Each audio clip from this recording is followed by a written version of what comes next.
अंजू अपने पति राजीव और बच्चों के साथ बहुत खुश थी। उनके दो बच्चे हैं, एक लड़की और एक लड़का। लड़का बड़ा है, अभी 12 साल का है। लड़की छोटी है, 8 साल की। एक मिडिल क्लास परिवार है। अंजू के पति राजीव का कपड़े का एक छोटा सा कारोबार है, जिससे उनका घर और दोनों बच्चों की पढ़ाई अच्छे से हो जाती है। राजीव अपने बच्चों और पत्नी को बहुत प्यार करता है। अंजू अपनी छोटी सी दुनिया में बहुत खुश थी, लेकिन फिर उसे एक दिन से सब कुछ बदलने लगता है। एक दिन राजीव जब घर आया, तब उसका मूड कुछ ठीक नहीं था। उसके बच्चे वहीं बैठे पढ़ाई कर रहे थे। बातों बातों में उनमें बहस हो गई और वो झगड़ा करने लगे। राजीव वहीं बैठा था और अपने ही ख्यालों में खोया हुआ था। उनको झगड़ता देख राजीव को गुस्सा आ गया और उसने उठकर अपने बच्चों को एक एक तमाचा लगा दिया। अंजू किचन में से आई।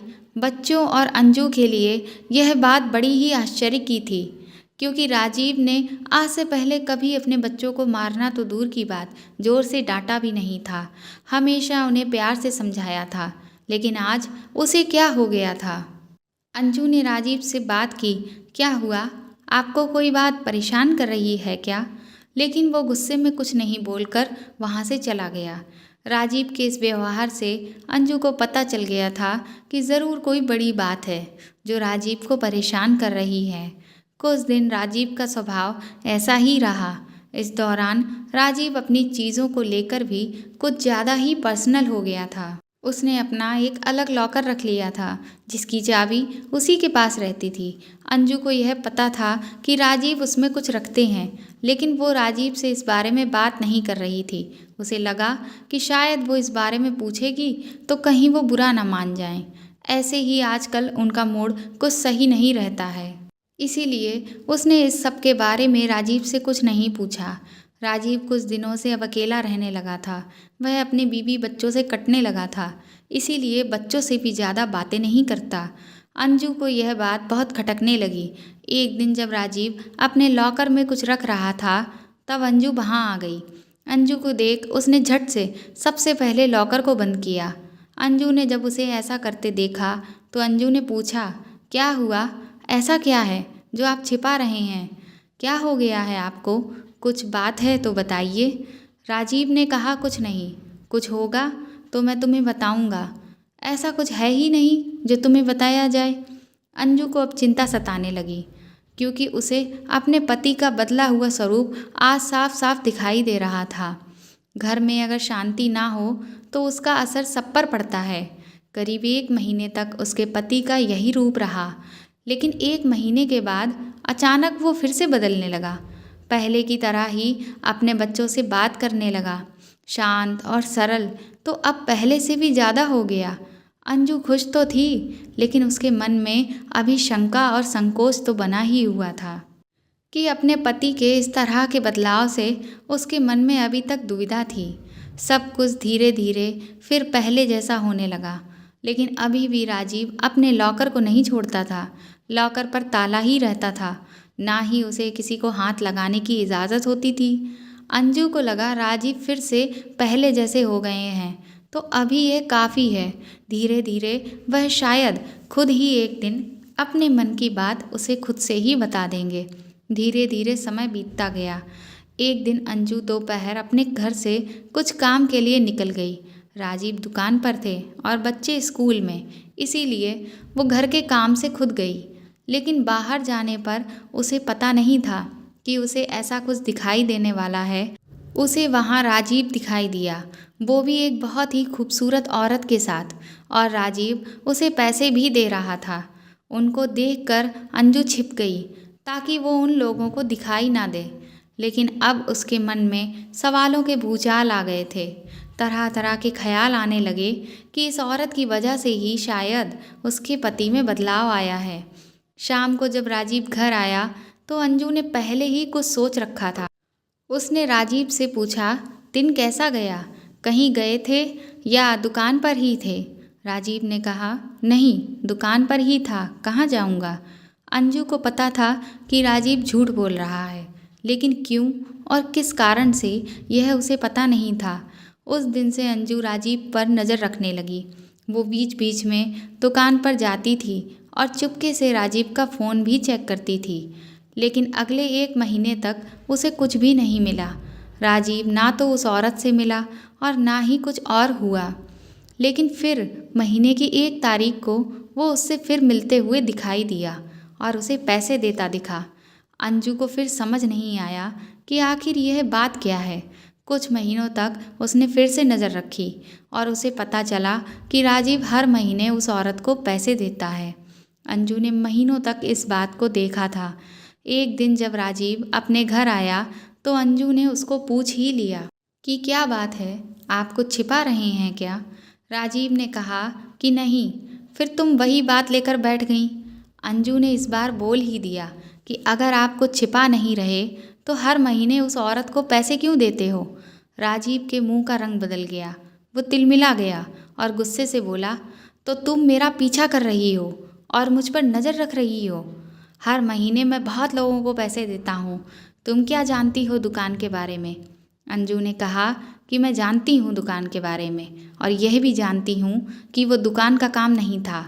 राजीव ने कहा कि तुम्हें जो समझना है समझो, मुझे तुम्हें कोई सबूत देने की ज़रूरत नहीं है। वो बात वहाँ ख़त्म नहीं हुई। अंजू ने उसके बाद भी राजीव पर नज़र रखी, लेकिन अब उसे वो उस औरत के साथ फिर दिखाई नहीं दिए। अंजू ने सोचा कि शायद राजीव ने अब मिलने की जगह को बदल दिया होगा। राजीव का लॉकर भी उसे अब खटकने लगा। उसे लगा कि हो ना हो शायद इसी में वो राज है जो उस औरत और राजीव के बीच में है। इसीलिए राजीव किसी को भी इस लॉकर के पास भटकने भी नहीं देता था। जब राजीव नहीं था तब उसने कोशिश की उस लॉकर को खोलने की, लेकिन लाख कोशिश के बाद भी वो नहीं खुला। घर में बच्चों को देखकर अंजू चुप हो गई। उसने इस बात को घर में उठाना बंद किया। उसे लगा कि इसका उसके बच्चों पर बुरा असर पड़ेगा और वो नहीं चाहती थी कि ऐसा कुछ हो। समय बीतता गया। करीब 3 साल के बाद राजीव की तबीयत खराब हुई। राजीव की तबीयत खराब हुई तो उसे सांस लेने में प्रॉब्लम हो रही थी। राजीव अपनी पत्नी को बिना बताए अस्पताल गया था और करीब 1 या 2 दिन बाद वापस आ गया। घर में किसी को इस बारे में उसने कुछ भी नहीं बताया। 2 दिन के बाद जब वो घर आया तो अंजू उस पर टूट पड़ी। बोली कि क्या हालत बना रखी है, कहाँ थे? ऐसा क्या है जो आप इतने सालों से छिपा रहे हैं? आज मुझे आपके और इस लॉकर के बारे में जानना है। राजीव ने अब सच बताना सही समझा।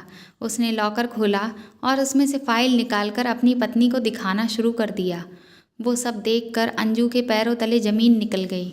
उस फाइल में उसकी बीमारी और अस्पताल के पर्चे थे। राजीव ने बताया कि आज से ठीक 4 साल पहले उसे पता चला था कि उसे एक गंभीर बीमारी है और वह ज़्यादा दिनों का मेहमान नहीं है। इस बात ने उसे तोड़ दिया था। उसे चिंता सताने लगी थी। वो यही सब में डूबा हुआ था। वो निराश और चिड़चिड़ा हो गया था। यह सब हो ही रहा था कि एक दिन दुकान के सामने उसे एक औरत दिखाई दी जो कि भीख मांग रही थी। उसे देखकर उसे दया आ गई। उसने उससे पूछा कि क्या हुआ बहन, देखने से तो लगता है कि तुम अच्छे घर की हो और फिर सड़क पर इस तरह भीख मांग रही हो। उस औरत ने अपनी कहानी सुनाई। कहा कि वो अनाथ थी। उसके पति ने उससे शादी की, लेकिन उनके देहांत के बाद उसका वहाँ रहना मुश्किल हो गया था। उसे वहाँ के लोगों की नीयत का पता चल गया था।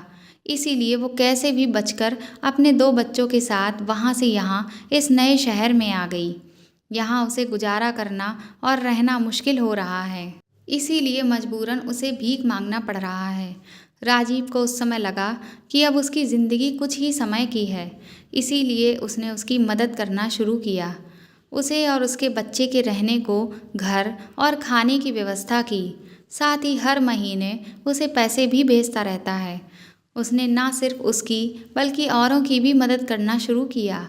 राजीव भी यह देखकर आश्चर्य से भरा रह गया था कि इस दौरान उसे कभी भी पैसों की कोई कमी नहीं रही। साथ ही जो बीमारी उसे कुछ दिनों में ख़त्म करने वाली थी, उसके इस अच्छे काम की वजह से उसे अभी तक जीवित रखे हुए है। उसने अपनी पत्नी से कहा कि अब मैं अपने घर की ज़रूरत के बाद जितना हो सकता है उतनी ज़रूरतमंदों की मदद करता हूँ। मुझे अंदर से बहुत खुशी मिलती है। शायद यह उन लोगों की दुआओं का ही असर है जो अभी तक मैं जीवित हूँ। अंजू यह सब सुनकर रोने लगी और उसने अपने पति से माफ़ी भी मांगी। उसने कहा कि आप इतना सब कुछ अकेले ही झेल रहे थे और मैं आपको कितना गलत समझ रही थी। अंजू भी राजीव के इस काम में अब उसका साथ देने लगी। इस ज़िंदगी में कब क्या हो जाए हम में से कोई नहीं जानता। अगर हम किसी के काम आ जाएं, किसी को ज़िंदगी जीने में मदद कर दें तो उससे बड़ी बात कुछ नहीं है। अच्छे कर्मों और नीयत का फल हमेशा अच्छा होता है। दोस्तों, अगर आपको मेरी ये कहानी पसंद आई तो प्लीज़ इसे ज़्यादा से ज़्यादा शेयर करें और लाइक करें। और अगर आप मेरे चैनल पर नए हैं तो इसे सब्सक्राइब करके बेल आइकन को ज़रूर दबा दें। Thank you.